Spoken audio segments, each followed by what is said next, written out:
नमस्कार, जय हिंद दोस्तों। स्वागत है आपका अपने YouTube channel current affairs by Divyanshu. AEDO का एग्ज़ाम जो है वो 14 अप्रैल 2026 को निर्धारित है और इसी को मद्देनज़र रखते हुए यूट्यूब पे बहुत सारे सेट हम लोग कवर कर रहे हैं। उसी सीरीज़ को, उसी सेट को आगे बढ़ाते हुए बिहार स्पेशल के तहत जो एडुटेरिया की बुक है बिहार वास्तुनिष्ठ, उसका 9 सेट हम लोगों ने ऑलरेडी कवर कर लिया है। अगर वीडियो आपने अभी तक नहीं देखा है तो बिल्कुल तनाव लेने की आवश्यकता नहीं है। चैनल पर जाइए, अलग से प्लेलिस्ट बना दिया गया है, आप जाकर आसानी से सारे वीडियो को एक साथ देख सकते हैं, मतलब एक एक करके देख सकते हैं, एक जगह आपको मिल जाएगा। तो आइए शुरुआत करते हैं, शुभारंभ करते हैं आज के वीडियो का। पहला क्वेश्चन पूछा जा रहा है कि प्राचीन नालंदा विश्वविद्यालय को किस वर्ष विश्व विरासत स्थल की सूची में शामिल किया गया था। काफ़ी प्यारा क्वेश्चन है ये, काफ़ी अच्छा क्वेश्चन है ना। तो इसे जो है, जो प्राचीन नालंदा विश्वविद्यालय की बात की जा रही है, जिसकी लाइब्रेरी में जब आग लगाया गया था तो महीनों तक आग के लपेटे उठते रहे थे और वो क्रूर शासक बख्तियार खिलजी जो है ये नालंदा विश्वविद्यालय को जाते जाते जलाकर राख कर देता है, ताकि बिहार के लोग, या यूं कहें कि इस क्षेत्र के लोग जो है वो शिक्षित ना हो सके। लेकिन उस क्रूर शासक को पता नहीं था कि नालंदा विश्वविद्यालय से जितने लोगों को शिक्षित होना था वो शिक्षित हो चुके हैं और बाकी आगे का काम वो लोग कर देंगे। तो आइए वापस आते हैं अपने क्वेश्चन पे। नालंदा विश्वविद्यालय को जो है किस वर्ष विश्व विरासत स्थल की सूची में शामिल किया गया था। तो इसके सही जवाब की बात कर ली जाए तो ऑप्शन नंबर बी 2016 ईस्वी में शामिल किया गया था। और 2016 में भी कब और स्पेसिफिक जानना हो तो जुलाई 2016 में इसे विश्व धरोहर सूची में शामिल किया गया था या विश्व धरोहर घोषित किया गया था। यह महाविहार जो है वो 5वीं शताब्दी में गुप्त शासक कुमारगुप्त प्रथम द्वारा स्थापित किया गया था।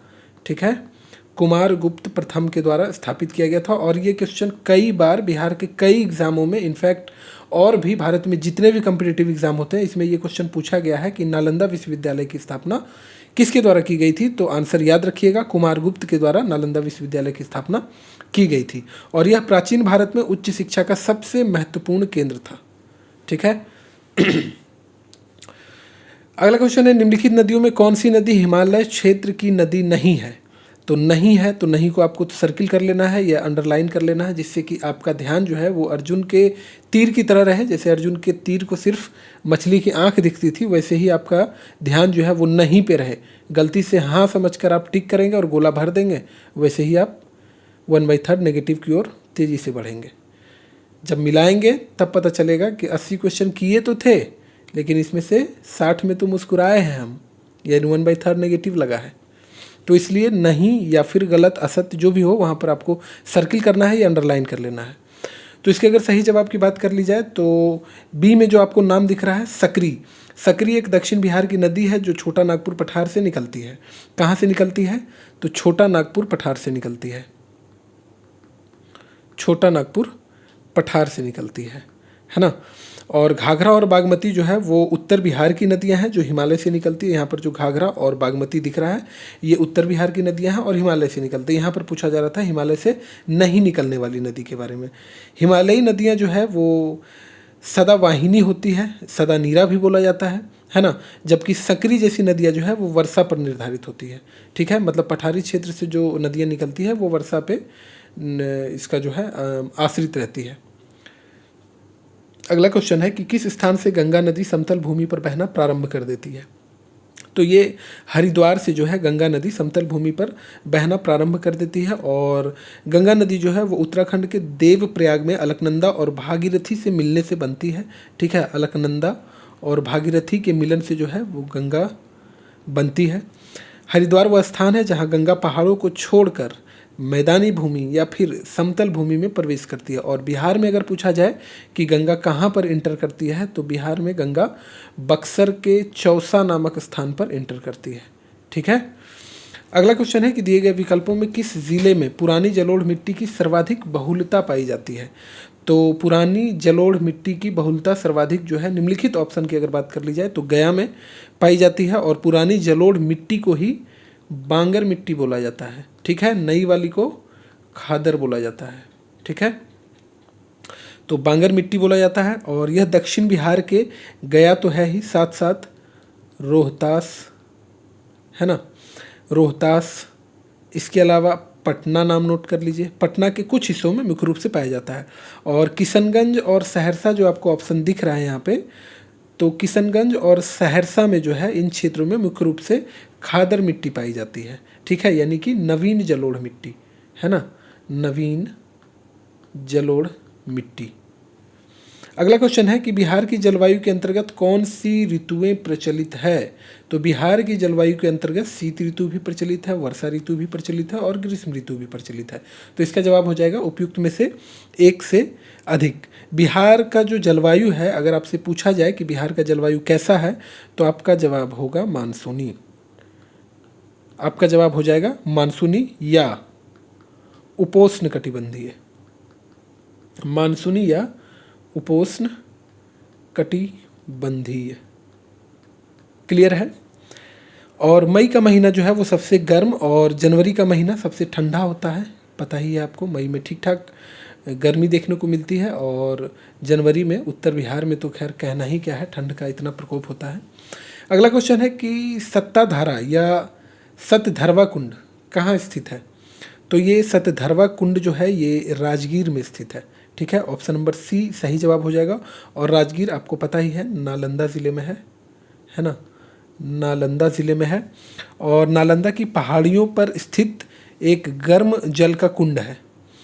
इन कुंडों के जल में जो है वो सल्फर या यूं कहें तो गंधक होने के कारण इसमें औषधीय गुण होते हैं। और राजगीर के अन्य प्रसिद्ध कुछ कुंड अगर जानना हो तो ब्रह्म कुंड और सूर्य कुंड दोनों नोट कर लीजिए।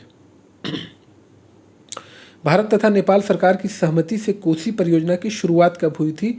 बीपीएससी सीएससी में ये क्वेश्चन पूछा जा चुका है। तो कोसी परियोजना की शुरुआत जो है वो 1954 में हुई थी। और यह परियोजना जो है कोसी नदी पर बाढ़ नियंत्रण के लिए, है ना, बाढ़ नियंत्रण के लिए और सिंचाई के उद्देश्य के लिए बनाई गई थी। इसके अलावा इसका जो मुख्य बांध है वो नेपाल के हनुमान नगर में स्थित है। कहाँ पर स्थित है। तो नेपाल के हनुमान नगर में स्थित है मुख्य बांध जो है। और कोसी नदी को अपनी विनाशकारी बाढ़ के कारण जाना जाता है और बिहार का शोक भी बोला जाता है।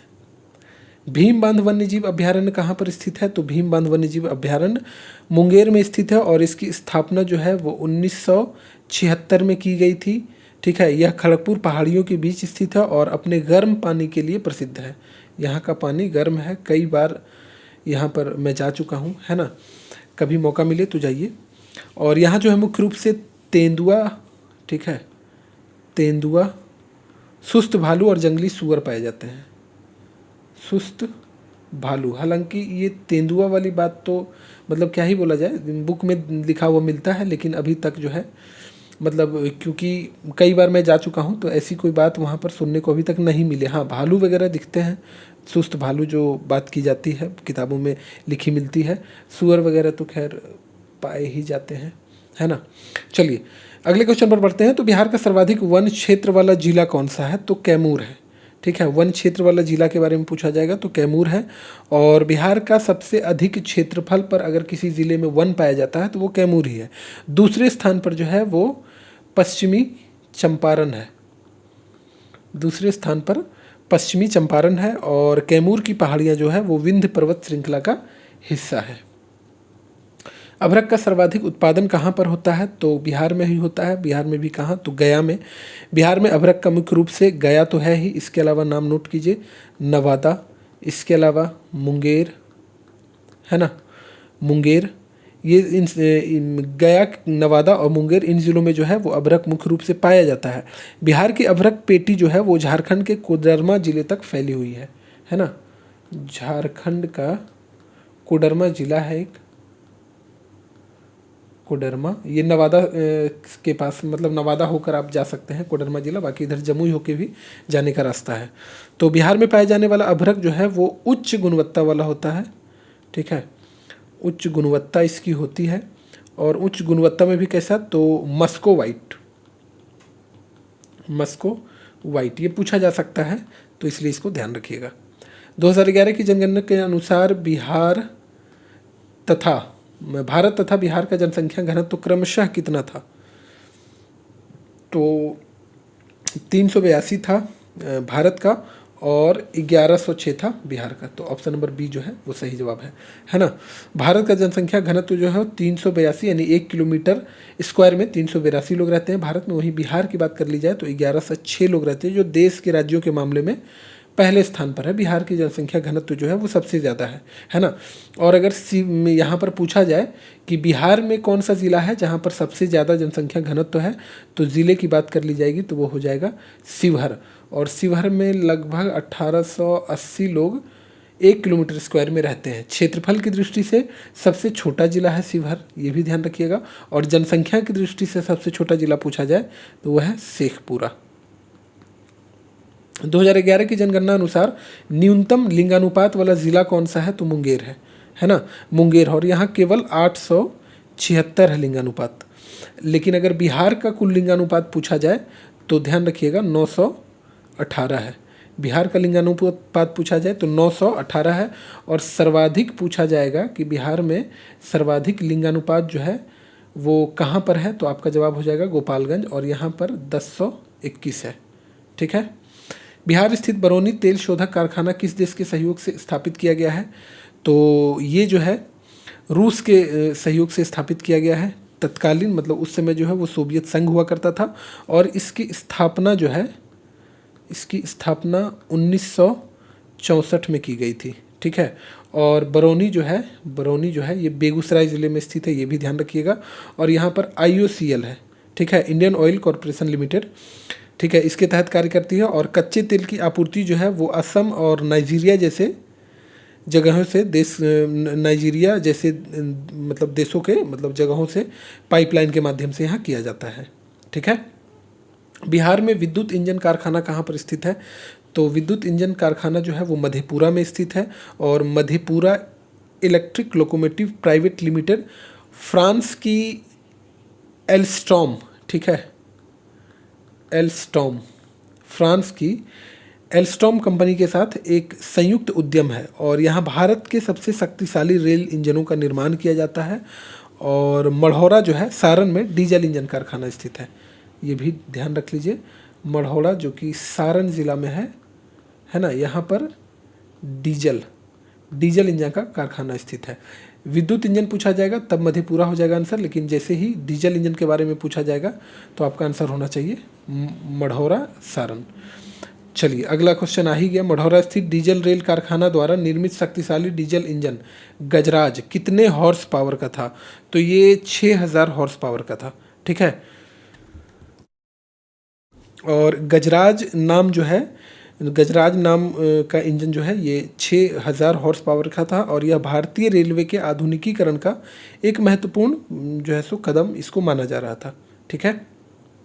बिहार राज्य पथ परिवहन निगम की स्थापना कब हुई थी, तो इसकी स्थापना जो है वो 1959 में हुई थी। और 1 मई 1959 को सड़क परिवहन निगम अधिनियम था 1950 के तहत इसकी स्थापना की गई थी। और इसका उद्देश्य जो था वो राज्य में सुलभ, ठीक है, सुलभ और सस्ती सार्वजनिक परिवहन सेवा उपलब्ध कराना था। और इसका मुख्यालय अगर पूछ लिया जाए कहाँ पर है, तो इसका मुख्यालय जो है पटना में है। चलिए अगला क्वेश्चन है कि बिहार सरकार द्वारा प्रतिवर्ष स्थापना दिवस जो है वो 22 मार्च को मनाया जाता है। ऑप्शन नंबर बी सही जवाब है, 22 मार्च 1912। ठीक है।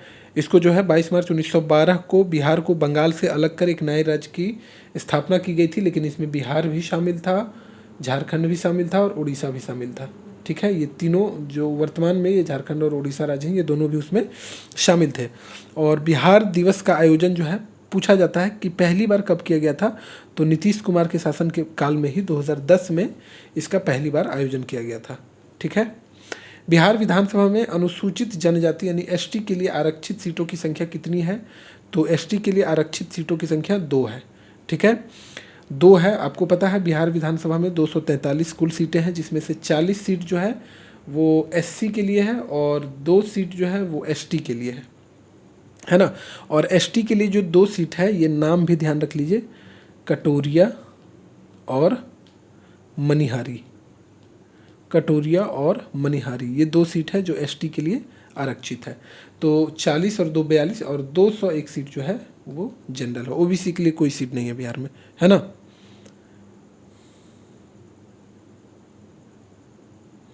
और एक चीज़ यहाँ ध्यान रखिएगा, एसटी के लिए हम देख रहे हैं कि 2 सीट है विधानसभा में, लेकिन लोकसभा में एसटी के लिए बिहार में कोई भी सीट आरक्षित नहीं है। ठीक है। भारतीय संविधान के किस अनुच्छेद के अंतर्गत विधानसभा के सदस्य बनने हेतु 25 वर्ष की न्यूनतम आयु तय की गई है? कौन सा वो अनुच्छेद है जिसके तहत ये 25 वर्ष की न्यूनतम आयु तय की गई है? तो ये है अनुच्छेद 173, है ना। किसी भी ऑप्शन में नहीं है तो ऑप्शन नंबर डी सही जवाब हो जाएगा। उपयुक्त में से कोई नहीं, इसका जो सही जवाब है वो अनुच्छेद 173 है ना। विधानसभा का अगर सदस्य बनते हैं तब आयु होगी 25 वर्ष, लेकिन अगर आप विधान परिषद का सदस्य बनना चाहते हैं तब आपको 30 वर्ष का होना अनिवार्य है। जैसे लोकसभा के सदस्य बनने के लिए 25 वर्ष आयु है, लेकिन राज्यसभा का अगर आप सदस्य बनना चाहते हैं तो 35 वर्ष आयु चाहिए। तो ठीक उसी तरह Rajya Sabha is equal to Vidhan Parishad, है ना। राज्यसभा भी स्थायी सदन है, उसी तरह विधानसभा में विधान परिषद भी स्थायी सदन है। तो विधान परिषद का अगर आप सदस्य बनना चाहते हैं, जो कि बिहार में द्विसदनात्मक विधानमंडल है, तो विधान परिषद का सदस्य बनने के लिए यानी एमएलसी बनने के लिए, मेंबर ऑफ लेजिस्लेटिव काउंसिल बनने के लिए आपके 30 वर्ष आयु होना अनिवार्य है। राज्यपाल के विधायी शक्तियों में शामिल है, क्या क्या शामिल है? तो अध्यादेश जारी करना भी है, संयुक्त अधिवेशन को आहूत करना भी है और सत्रावसान करना भी शामिल है। तो इसमें से तीनों हमारा जवाब हो जाएगा, उपयुक्त में से एक से अधिक। Option number D is the right answer. ठीक है। बिहार की पहली जो है महिला मुख्यमंत्री राबड़ी देवी, है ना, आरजेडी, यही हरा रंग है ना, लालटेन छाप आरजेडी। वे पहली बार जो है कब बनी थी? तो 25 जुलाई, डेट याद रख लीजिए, हो सकता है कभी पूछा जाए। 1997, 25 जुलाई 1997 को बिहार की मुख्यमंत्री पहली बार कोई महिला बनी थी। और उन्होंने ये जो है राबड़ी देवी कुल 3 बार मुख्यमंत्री के रूप में कार्य कर चुकी हैं, है ना। अगला क्वेश्चन है कि राज्य स्थित सचिवालय,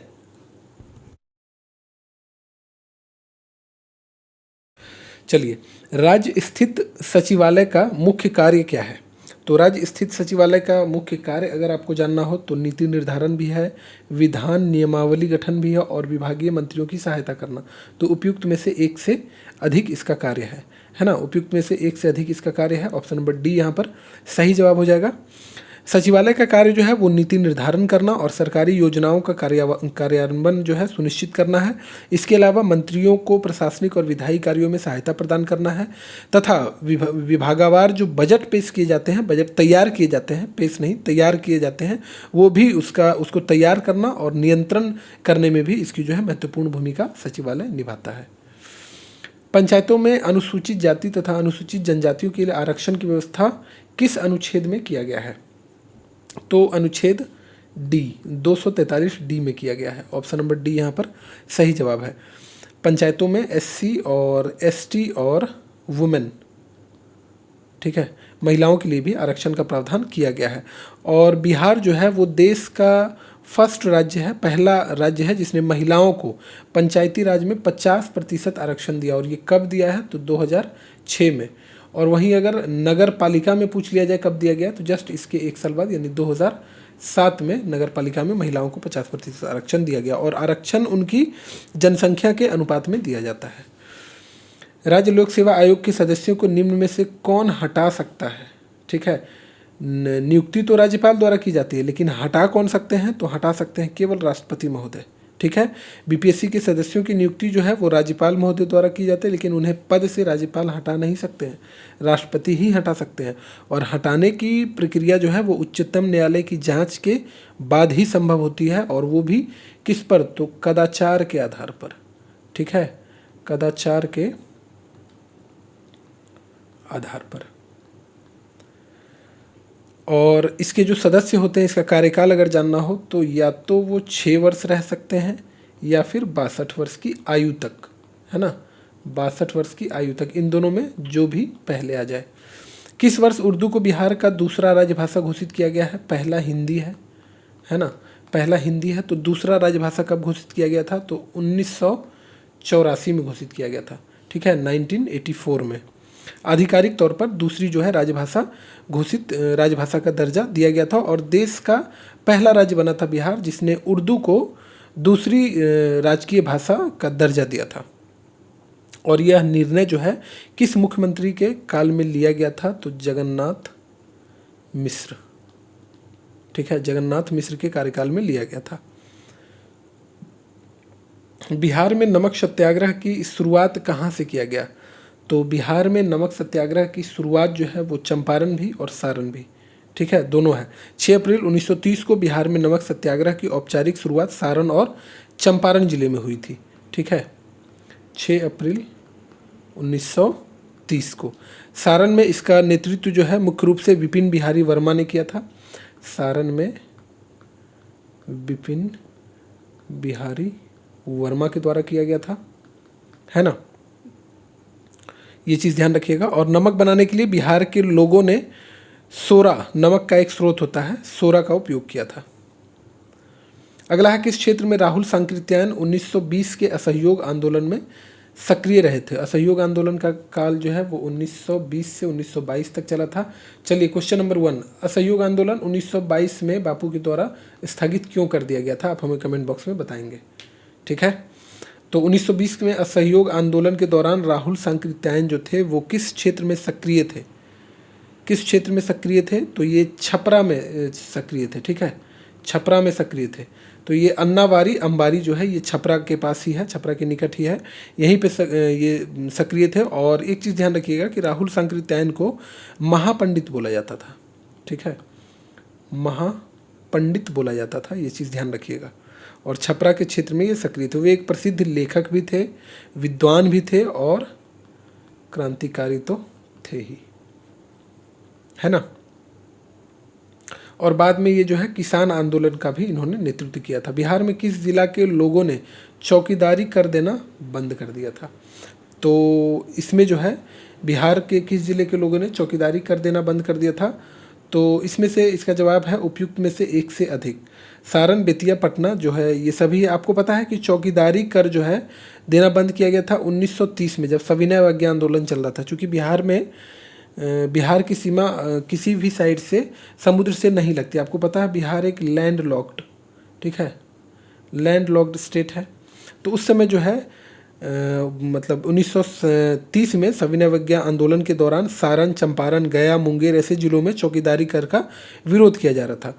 तो सारण में भी है ना, चंपारण, गया, मुंगेर, इन सभी जगहों पे जो है चौकीदारी कर का विरोध किया जा रहा था। और यह आंदोलन जो है बिहार में सफल रहा, क्योंकि समुद्र तट न होने के कारण जो है नमक बनाना यहाँ पर मुश्किल था, इसलिए जो है चौकीदारी कर देना यहाँ पर बंद कर दिया गया था। तो इसका आंसर जो है सारण भी है और बेतिया भी है। ठीक है, बेतिया जो है यानी पश्चिमी चंपारण इस आंदोलन का प्रमुख केंद्र भी रहा था। उपयुक्त में से एक से अधिक। बिहार में द्वैध शासन प्रारंभ होने के बाद बिहार के गवर्नर कौन बने थे? तो सत्येंद्र प्रसाद सिन्हा बने थे, है ना। सत्येंद्र प्रसाद सिन्हा को जो है बिहार और उड़ीसा के पहले भारतीय गवर्नर के रूप में जाना जाता है। और इनकी नियुक्ति जो है जब असहयोग आंदोलन चल रहा था 1920 में हुई थी। ठीक है, जो 1919 के भारत सरकार अधिनियम, ठीक है, 1919 में जो भारत सरकार अधिनियम जिसे मोंटेग्यू चेम्सफोर्ड सुधार बोला जाता है, इसी के तहत किया गया था। और वे जो है वायसराय की कार्यकारी परिषद के पहले भारतीय सदस्य भी थे, सत्येंद्र प्रसाद सिन्हा। 1937 के बिहार विधानसभा चुनाव के फलस्वरूप सरकार गठन के समय बिहार के राज्यपाल कौन थे?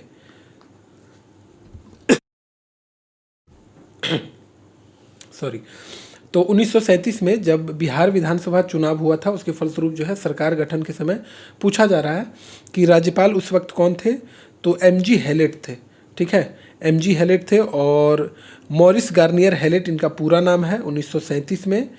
1937 के चुनाव के समय बिहार के ये राज्यपाल थे, ये चीज़ ध्यान रखिएगा। और इस चुनाव के बाद जो है बिहार में कांग्रेस की पहली सरकार बनती है और श्री कृष्ण सिंह के नेतृत्व में बनती है। ठीक है, श्री कृष्ण सिंह, है ना, बिहार के पहले मुख्यमंत्री, बिहार केसरी के नाम से इन्हें जाना जाता है, बिहार केसरी, ध्यान रखिएगा। और राज्यपाल और मंत्रियों के बीच शक्तियों को लेकर हुए विवाद के कारण जो है शुरू में सरकार गठन में थोड़ी सी इस समय देरी हुई थी, है ना। चलिए, अगला है कि बिहार में व्यक्तिगत सत्याग्रह के दूसरे सत्याग्रही कौन थे? बिहार में व्यक्तिगत सत्याग्रह के दूसरे सत्याग्रही जो है वो अनुग्रह नारायण सिंह थे। पहले सत्याग्रही पूछा जाएगा तो यही बिहार के श्री कृष्ण सिंह थे पहले सत्याग्रही। दूसरा पूछा जा रहा है तो अनुग्रह नारायण सिंह थे। और दूसरे सत्याग्रही जो थे इन्हें जो है बिहार विभूति बोला जाता है, बिहार विभूति। जैसे जैसे हम लोग श्री कृष्ण सिंह को बिहार केसरी कहते हैं, उसी तरह अनुग्रह नारायण सिंह को बिहार विभूति कहते हैं। भारत छोड़ो आंदोलन के समय 11 अगस्त 1942 को पटना सचिवालय गोलीकांड में मरने वाले छात्रों की संख्या कितनी थी? तो 7 शहीद बोला जाता है ना। पटना के जिला मजिस्ट्रेट उस समय थे WD आर्चर, ठीक है, आर्चर भी याद रखिएगा तो काम बन जाएगा। तो इसी आर्चर के आदेश पर निहत्थे छात्रों पर गोलियां चलाई गई थी और ये छात्र जो है सचिवालय भवन पर महज तिरंगा फहराने का प्रयास कर रहे थे, ठीक है। इस क्रूर जो मतलब ये क्रूर जो मजिस्ट्रेट था इसने आदेश दिया गोलियां चलाने की। और उनकी जो है सो इनकी याद में पटना सचिवालय के सामने जो है शहीद स्मारक बनाया गया है। आप जाएंगे तो देखेंगे शहीद स्मारक बनाया गया है। अगला है कि किस आंदोलन के समय बिहार में आज़ाद दस्ता सक्रिय रहा था? तो बिहार में आज़ाद दस्ता जो है भारत छोड़ो आंदोलन जब 1942 में चल रहा था, इस समय आज़ाद दस्ता बिहार में सक्रिय रहा था, है ना। और आज़ाद दस्ता के गठन की अगर आपसे बात कर ली जाए तो ये जेपी के द्वारा किया गया था, जयप्रकाश नारायण के द्वारा। कहाँ की गई थी? तो नेपाल में, है ना, नेपाल में की गई थी। और नेपाल की तराई यानी हनुमान नगर जेल से भागने के बाद जो है ये यहाँ पर नेपाल में जो है आज़ाद दस्ता का गठन जो है जेपी के द्वारा, जयप्रकाश नारायण के द्वारा किया गया था। और इसका मुख्य उद्देश्य जो था वो छापामार युद्ध करना था। जो बाबू वीर कुंवर सिंह के भाई थे ना, अमर सिंह, वीर कुंवर सिंह की मृत्यु के बाद अमर सिंह जो है छापामार युद्ध जो है वो कैमूर की पहाड़ियों में जाकर करते हैं, कैमूर की पहाड़ियों के पास। तो वही छापामार युद्ध करना इसका मुख्य उद्देश्य था। और छापामार युद्ध के जरिए जो है वो ब्रिटिश शासन को पंगु बनाना इसका मुख्य उद्देश्य था। अगला क्वेश्चन है, निम्न में से किसने बिहार छात्र परिषद का गठन किया था? तो बिहार छात्र परिषद का गठन जो है वो राजेंद्र बाबू के द्वारा किया गया था। कब किया गया था? तो 1906 में इन्हीं के प्रयास से जो है बिहार छात्र सम्मेलन हुआ था, ठीक है, राजेंद्र बाबू के सहयोग से। और यह संगठन बिहार के युवाओं में राष्ट्रीय चेतना को बढ़ाता था और यूँ कहें कि राष्ट्रीय चेतना के विकास में, राष्ट्रीय चेतना को उजागर करने में, उनमें जागृत करने में इसकी महत्वपूर्ण भूमिका रही। और इसके माध्यम से बिहार के छात्रों ने स्वतंत्रता संग्राम में भी भाग लिया था। गौ हत्या रोकने के लिए बिहार में गौरक्षणी सभा की स्थापना हुई, यानी कि कब हुई थी? तो ये 1893 में हुई थी, 1893 में हुई थी। और बिहार के कई हिस्सों विशेषकर शाहबाद और गया, है ना, शाहबाद और गया में गौरक्षा को लेकर बड़े दंगे और आंदोलन हुए थे। दयानंद सरस्वती के आर्य समाज के प्रभाव के कारण जो है गौरक्षणी सभा सक्रिय हो पाई थी, है ना। बिहार में नौनिया विद्रोह कब हुआ था? तो ये 1770 से 1800 ईस्वी तक जो है बिहार में नौनिया विद्रोह हुआ था। और नौनिया जाति के लोग जो है वो सोरा इकट्ठा करने का काम करते थे, जिसका उपयोग जो है वो बारूद बनाने में किया जाता था, है ना। और ईस्ट इंडिया कंपनी द्वारा जो है शोरा व्यापार पर एकाधिकार और शोषण एक तरह से किया जा रहा था। और इसी एकाधिकार और शोषण के विरुद्ध जो है ये इन्होंने नौनिया विद्रोह किया था। और यह विद्रोह मुख्य रूप से हाजीपुर, तिरहुत और सारण जैसे क्षेत्रों में फैला था। निम्न में से कौन सा क्षेत्र फ्रांसीसी व्यापारियों का व्यापारिक केंद्र था? तो ये चंद्रनगर था। चंद्रनगर कहाँ पर है? तो ये चंद्रनगर बंगाल में है ना। और फ्रांसीसियों का मुख्य व्यापारिक केंद्र था, लेकिन उनका प्रभाव जो है बिहार के पटना तक भी था, ये चीज़ ध्यान रखिएगा फ्रांसीसियों का। और पटना में फ्रांसीसी ने अपनी पहली कोठी फैक्ट्री जो है वो 1734 में स्थापित की थी। और वे बिहार से मुख्य रूप से शोरा और कपड़े का व्यापार करते थे। किसके सूबेदारी काल में अंग्रेज यात्री बर्नियर पटना आया था? कई बार ये क्वेश्चन पूछा गया है। दाऊद खां, कई अलग अलग एग्जाम में, बीपीएससी का तो कह नहीं सकते, लेकिन कई अलग अलग एग्जाम में ये क्वेश्चन पूछा गया है। फ्रांसीसी यात्री और चिकित्सक फ्रांसवा बर्नियर जिसकी बात करें, ये 1666 के आसपास जो है ये पटना आया था, है ना। पटना आया था और उस समय दाऊद खां कुरैशी बिहार का मुगल सूबेदार था। बर्नियर ने पटना को एक बहुत ही समृद्ध और व्यापारिक शहर के रूप में वर्णित किया था। निम्न में से कौन शेर शाह का उत्तराधिकारी बना था? तो ये इस्लाम शाह था। ठीक है, ऑप्शन नंबर सी इस्लाम शाह था। और शेर शाह की मृत्यु जो है वो 1545 में कलिंजर के किले में हुई थी और उसका पुत्र जो है जलाल खां या इस्लाम शाह की उपाधि धारण कर गद्दी पर बैठा था। पुत्र का नाम क्या था? तो जलाल खां था, लेकिन ये इस्लाम शाह की उपाधि धारण करके गद्दी पर बैठता और उसने शेर शाह की प्रशासनिक नीतियों को जारी रखा और सैन्य व्यवस्था को काफ़ी मजबूत किया था इस्लाम शाह ने। 8वीं शताब्दी के मध्य मौखरी वंशीय शासक की समाप्ति के बाद किस वंशीय शासक की नींव बिहार में पड़ी थी? तो ये पाल वंशीय शासक की नींव जो है बिहार में पड़ी थी, है ना। पाल वंश का संस्थापक आपको पता है गोपाल है, 750 ईस्वी। पाल शासकों ने बिहार में उदंतपुरी और विक्रमशिला जैसे प्रसिद्ध विश्वविद्यालयों की स्थापना की है, आपको पता ही होगा, इसके बारे में हम लोग पढ़ चुके हैं। बंगाल के किस शासक के समय सिकंदर लोदी ने बंगाल एवं मुंगेर दोनों के बीच सीमा रेखा का निर्धारण किया था? तो सिकंदर लोदी ने बंगाल एवं मुंगेर दोनों के बीच सीमा रेखा का निर्धारण जो किया था वो अलाउद्दीन हुसैन शाह, ये शासक जो था वो अलाउद्दीन हुसैन शाह था। और सिकंदर लोदी और अलाउद्दीन हुसैन शाह के बीच जो है वो 1495-96 में एक संधि हुई थी और इस संधि के तहत जो है मुंगेर को दोनों राज्यों के बीच का सीमा मान लिया गया था। हुसैन शाह बंगाल का एक बहुत शक्तिशाली और लोकप्रिय शासक था। ठीक है, निम्नलिखित में से किस स्थान पर बख्तियार खिलजी के शव को दफनाया गया है? तो ये बिहार शरीफ में दफनाया गया है ना। बख्तियार खिलजी बिहार और बंगाल का पहला मुस्लिम विजेता था और यही बख्तियार खिलजी जो है वो नालंदा विश्वविद्यालय को तबाह कर कर चला जाता है। उसकी हत्या उसके ही एक अधिकारी अली मर्दान खिलजी ने की थी। ठीक है, अली मर्दान खिलजी के द्वारा की गई थी। और इसका मकबरा जो है वो बिहार शरीफ जो कि नालंदा में ही है, यहाँ पर इमादपुर मोहल्ले में स्थित है। इमादपुर मोहल्ले में स्थित है। निम्न में से किस शासक के शासन काल में चतुर्थ बौद्ध संगीति का आयोजन हुआ था? तो ये कनिष्क के समय कहाँ पर हुआ था? कुंडलवन कश्मीर में हुआ था। और ये क्वेश्चन 66 बीपीएससी सीएसई में पूछा गया है, सिविल सर्विसेज एग्जामिनेशन में, है ना। और प्रथम शताब्दी में इसका आयोजन हुआ था, ये भी ध्यान रख लीजिएगा। चलिए प्रथम सदी लिख दे रहे हैं, समझ जाइएगा। कुंडलवन कश्मीर में हुआ था और इस संगीति में बौद्ध धर्म जो है वो हीनयान और महायान संप्रदायों में विभाजित हो गया था। कर्नाटक शासकों में कौन एक महान समाज सुधारक था? तो इसमें जो है हरि सिंह देव जो है वो कर्नाटक वंश का अंतिम महान शासक था और उन्होंने पंजी प्रथा, ठीक है, पंजी प्रथा की शुरुआत की जो मैथिल ब्राह्मणों और कर्ण कायस्थों के सामाजिक संगठन का आधार बनी। और एक चीज़ और ध्यान रखिएगा कि उनके काल को मिथिला के इतिहास का स्वर्ण युग भी बोला जाता है ना, मिथिला के इतिहास का। नालंदा महाविहार को आर्थिक अनुदान देने वाला शासक कौन था?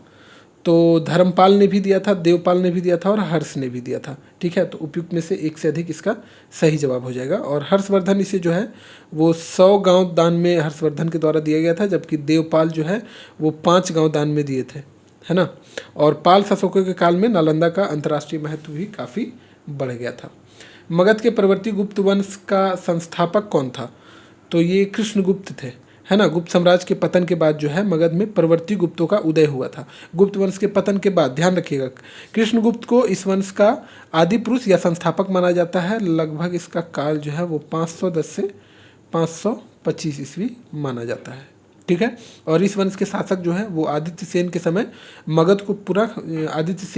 में मगध को पुनः प्रतिष्ठा प्राप्त हुई थी। नालंदा विश्वविद्यालय के संस्थापक जो है अभी हमने बताया था कुमारगुप्त प्रथम, है ना। कुमारगुप्त प्रथम, तो ये 415 से 455 ईस्वी इनका कार्यकाल रहता है और इसी ने नालंदा विश्वविद्यालय की नींव रखी थी। और कुमारगुप्त को जो है एक चीज़ और बोला जाता है शक्रादित्य, ठीक है, शक्रादित्य भी बोला जाता है, शक्रादित्य के नाम से इन्हें जाना जाता है।